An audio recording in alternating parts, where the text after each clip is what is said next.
right, we got chest day today, a little bit of shoulder, a little bit of tri. I guess we can talk about the workout. Context, where I'm at. I guess just phase-wise, probably be the last week or two of this mini cut. Then we'll go back into more off-season. I know the title is still off-season, but I just wanted to keep it consistent, at least until the 100-day mark of the goal, which we're at, what, like 96 now? Like in 4 days away. It's kind of clutch. Just because it was my goal coming into making this series to in 100 days of consistently filming myself for what I do in the gym, and then obviously explaining some of it in the car, mainly in the car talks. So, but anyways, we'll start with chest. Probably do pec fly first, and then 2 different types of pressing movements, like a mid-pec press, like machines, mid-pec, and then kind of like an upper chest press. I was considering doing barbell bench press or barbell incline, just because I think it was last push day. A few of my buddies were benching, and I just came over to talk to them. And I ended up doing like close grip bench just for my tricep movement, one of them, just so I could talk to them while I was lifting. And I don't know, it wasn't bad. I kind of want to actually do like some barbell bench, even though it's probably not as optimal for hitting chest. Maybe I'll just leave it to incline barbell. Sure, it's not as optimal, but that doesn't mean that you're just not going to get shit out of it. If you still control it, the weight, you get as far of a stretch as you can with the barbell. And I don't know, like you actually get some quality reps in, like you could still grow your chest. What the fuck? But honestly, I'll probably just wait until at least a few weeks back into gaining phase. That's why I brought that up, of putting on weight again. Just when throwing in certain movements, when you're in a cut, unless if you were consistently doing them and going into like a deficit, it can, in my opinion, it can be silly throwing something in like that. Especially movements like barbell bench press, barbell squat, maybe heavy deadlifts if you don't normally do deadlifts. I do RDLs, huge difference on a machine. But if you're doing like heavy deadlifts, I don't know, maybe shit like that. I see it as silly trying to do it during a cut, just because one, you're already like depleted. Your body doesn't have a full amount of food to, like, obviously, because you're not gaining weight. And recovery's still there, right? It just depends on how deep you are into a cut, and during any part of a cut in general. Throwing in stuff that you're more injury prone to while not having as much food, while especially the biggest part is you haven't done that movement in a long time, not throughout your bulk, and you just throw it in one day during like your cut, is way more susceptible to injury when it could be easily avoided. You know what I mean? As much as you may enjoy throwing something in like that, that's fine if you want to, but as long as it was some shit you were doing during your bulk, you know what I mean? So for me that hasn't actually done a legitimate bench press, not close grip, because I did that the other day. I wasn't as concerned about close grip because it's mainly triceps, and I'm also doing higher rep. Triceps are a little less prone to injury than like doing chest and bench press. But point being made is, because I haven't done it in a couple of years, maybe 3 years, for me to throw it in during a cut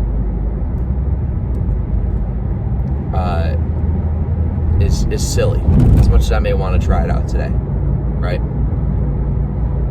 I could, right? And I may be just fine, but is it really worth it just to wait another few weeks when I could quite literally get just as good of a chest workout doing the shit I normally do with machines that are on a fixed movement, and my body's used to those movements right now. I mean, yeah, that's the smarter choice. But yeah, nonetheless, still going to push everything just as hard as I would be as if I was on a bulk. This has been like, what, around 6 weeks of a mini cut, I think. So it's not like a crazy deep 3 month into a deficit, but it's still 6 weeks is still decently into it. And yeah, the point I was trying to make is both of us get to train just as hard on a cut as you do on a bulk. The only thing that changes is the amount of food you're eating, right? My training stays the exact same on a cut as it is on a bulk. Like the intensity, amount of sets, how hard I push sets, drop sets, rest days. Like, it's all the same shit. You don't change any of that. The stuff you change is on the diet side, right? And the only time when you may possibly change your training is if you are doing a 16-week cut, or even 12-week. But the point we made is if you're like 3 weeks out from show, like leanness-wise, and you're starting to have, I don't know, maybe joint issues or some issues like that, with obviously working with your coach, then maybe you may have to adjust just the amount of sets you are doing. But even then, you may reduce the amount of sets you do per exercise. You're still going to be training just as hard 3 weeks out. And to put into context, I didn't change any of my training for my entire prep. 3 weeks out, I didn't lower the amount of volume I was doing as well. So it really is contextual to how your body's responding. But most of the time, you don't need to change shit. And that goes for the amount of weight you're pushing as well. So, yeah, I already said what I'm doing for chest, 3 exercises, and then we'll do superset of shoulders, shoulder presses, lateral raises, and then triceps. So we got dips, and then what else do I got? Dips and overhead tricep extension. And then, yeah, abs. Today ends up being kind of the longer day. So I know I've been talking as much during the workouts. To be honest, if I try to think of something to talk about during the workout, I'm kind of just bullshitting. Well, not bullshitting. Like, the information I say is true. What I'm saying is, like, I don't know. It's just some random thing that may come to mind that I might point out. So, yeah, I probably won't talk as much. Oh, well. We'll save it for after the workout. Let's fucking get in there, get after it, and it's 3:40 on a Sunday, so we shouldn't have to wait for anything. Clutch. All right, I'll see you guys in there.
Ryan pretty much just forced me to do the 12 sessions, and like, I'm not gonna say no, or he's a good salesman.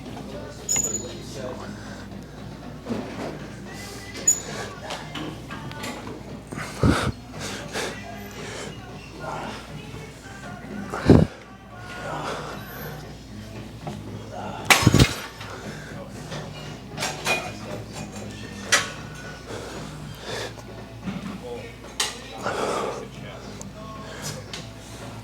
only tricep.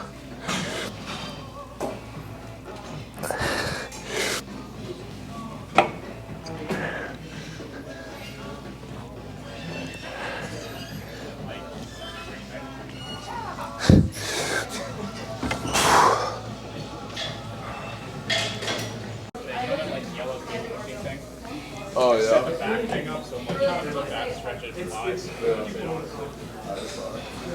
So now like, you do like anything heavy? Nah. I went 90s on dumbbells. That's not that crazy. I went 90s on dumbbells. That's all right. I'm driving with my heels. It's not like the 120. Yeah, 130. 130 is on the flat for 8. Fucking 180 bro. 220 left. Probably could have more too. Yeah, no, I was doing 10. You can do 315 though for that. I'm just waiting for this ball because I just like 10 pounds and I'm gonna fucking pull back. I'm gonna get fucked. I just gotta fill in my muscles. I don't want to lose fat. I just want to pull on my muscles. Just like another thing. Yeah. You turn sterile after a while.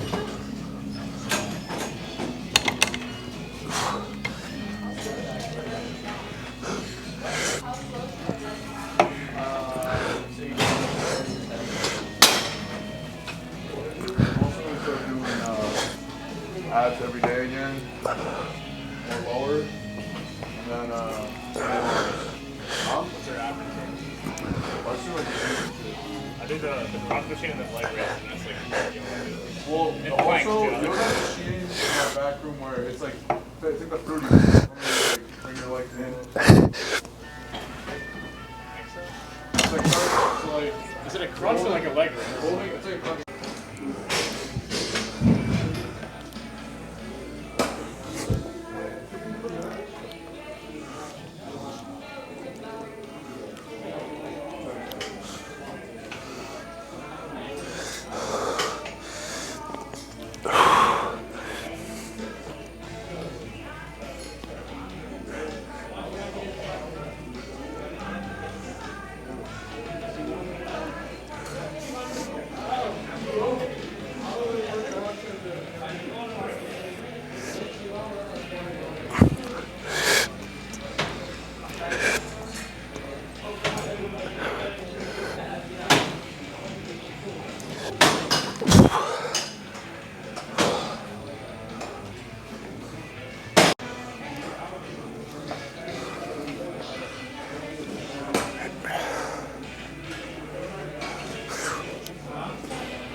Keep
your weight from falling off. It's only keep you from that.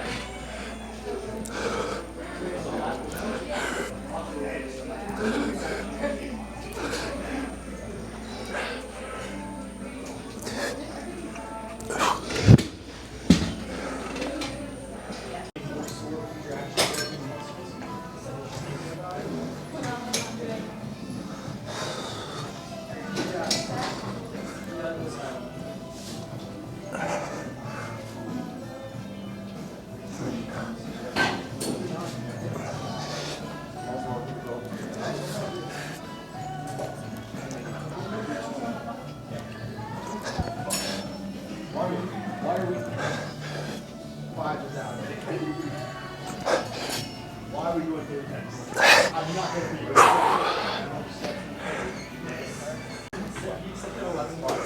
holy shit, bro. What's on eBay?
Two cups of hash browns.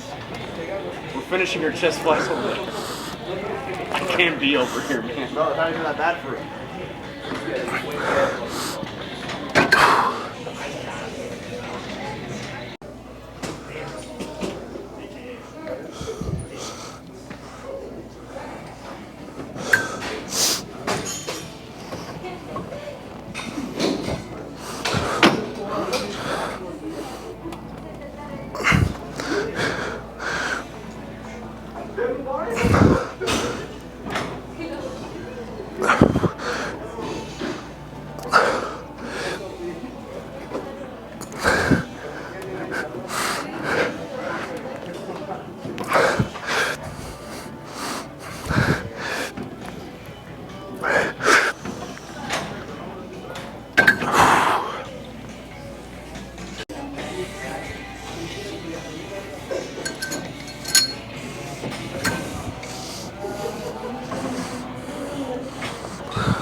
I can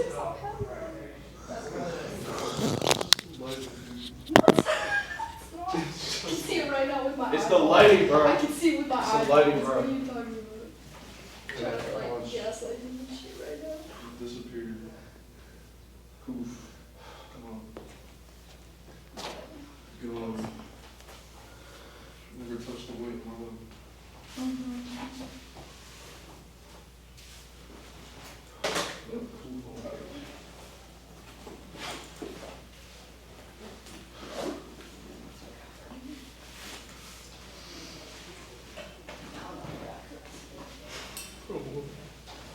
What's up, bro? How you doing? You good, bro? You good? Good.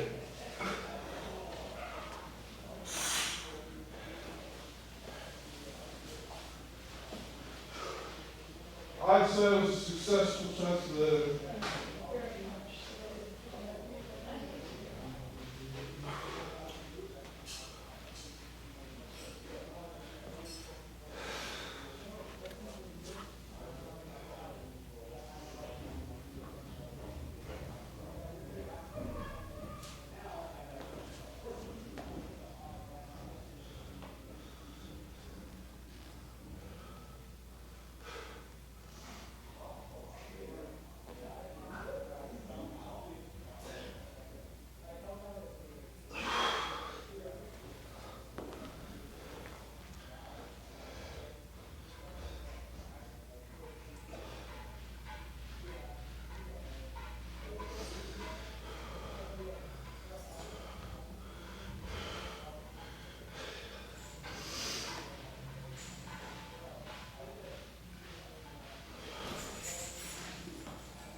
All right, let's get out of here. Yeah, good workout. I really think this cut's gonna be over this week. If not, it'll be next week. I'm saying that just because my hunger's finally getting back, and that was like the biggest thing we were trying to get out of this. What the fuck?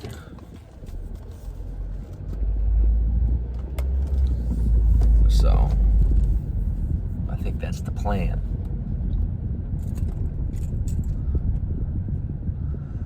Just because, sorry, I fucking forgot I was recording for a second. The biggest reason that we were doing a cut in the first place was appetite was cooked, and also my calories are pretty high, so it seemed like a reasonable spot to turn it into a little mini cut. And yeah, I was 5.5 months, almost half a year post show, straight bulking. I got from 190 stage weight to 223 in about 5 months. 23 like lean still. I wasn't even fat. And yeah, calories were at like 5,500. And I got to the point where I was starting to feel like shit. And upping the calories wasn't solving that problem. And training was starting to go down and lethargic. And it was all clear signals of like, all right, we got to do a little mini cut here. 6 to 8 weeks about. Bring calories down a little bit, lose a little fat as a bonus, and mainly just get the appetite back up and running. And we're getting there. We're getting there for sure. In addition to appetite, I can more tell when the speed I can get my meals down usually tells me. Dude, on a bulk, peak calories, meals take 30 to 45 minutes to get down. It fucking sucks, but this is part of the sport. say that about food, of how I get to eat more food than you need. So I always keep that in mind when I say shit like that.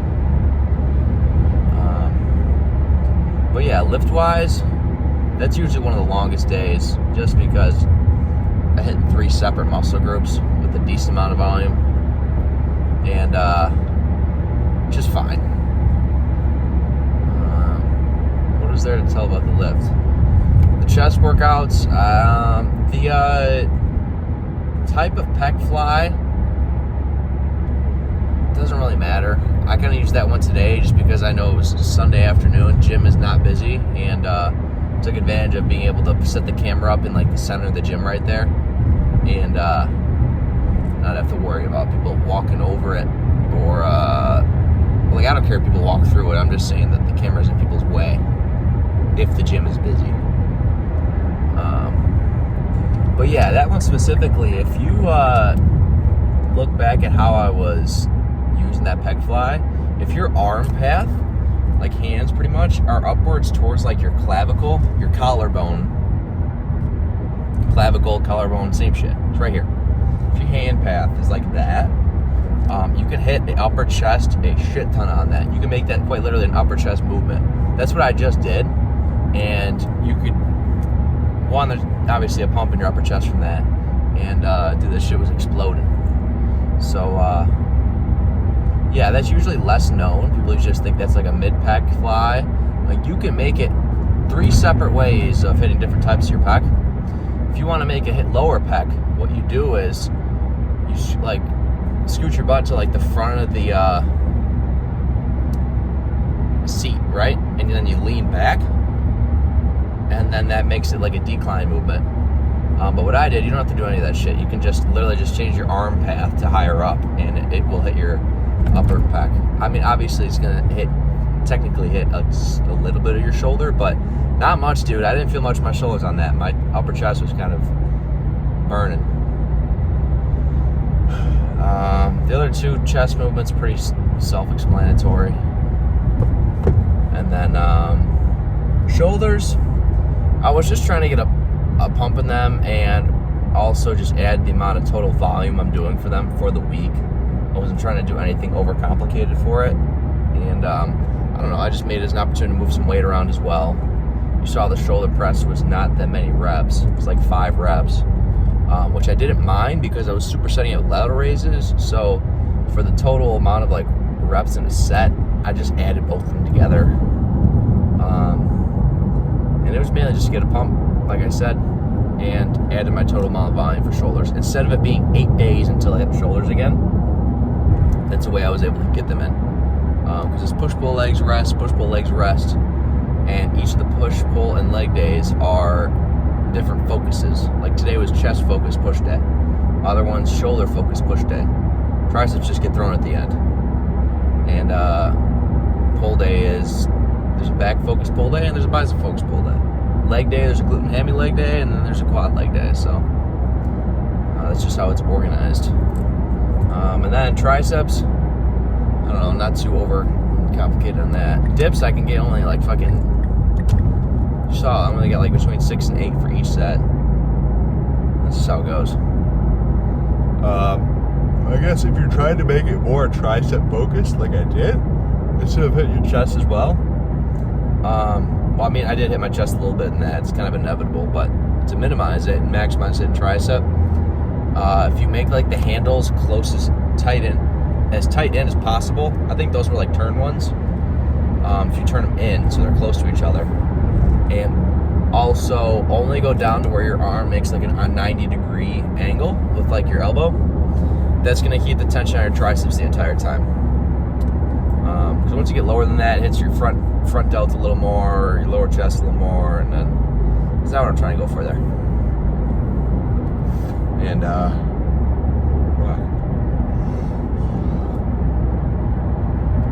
yeah, that's what we got for that. And then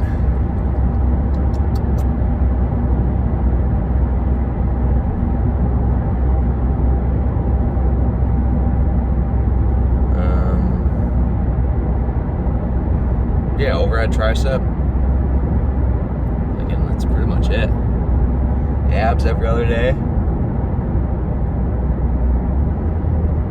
Posing was fine. I mean, I'm not competing for another few years, so I wasn't like trying to practice posing right now. I was just trying to show the progress of the mini cut. But man, I could really go for some fucking steak fajitas. So I don't know what's like the go-to cheat meal if you do have a diet, and I'm not saying like you eat whatever the fuck you want every day. Maybe you track your calories that way, but that's kind of how I started. But like I'm talking like it doesn't have to be just a shit meal. That doesn't have to be a shit meal to be a cheat meal. Like I don't know, what's a good example of something that's actually a good meal but it's a cheat meal? I don't know, like if you got a steak from like a fancy restaurant, that's still a cheat meal, but like steak and fries or something. But I mean, I wouldn't consider that unhealthy.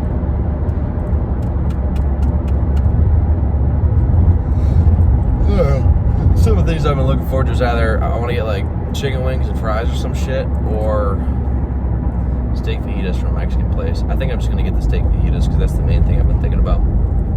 And I don't know, chicken wings and fries might be too much grease right now, or at least the amount of fat content. I might explode because that's probably 100 grams of fat, maybe 80, somewhere between 80 and 100 grams of fat in one meal. I don't know how much grams of fat my meals probably have right now. Out of each meal, out of like the 6 of them, each meal probably has something around 12. And that's one meal that's going to have an entire day's worth of fat. You know what I'm saying? Yeah, it's 12 times 6. 72, right? Fucking hope so. I hope I didn't just fuck up the math. Yeah, 5 times 12 is 60, and then, yeah, alright.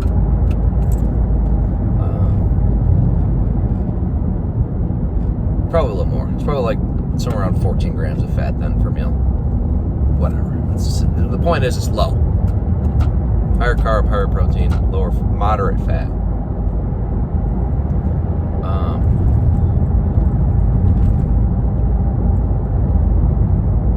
What's this person doing?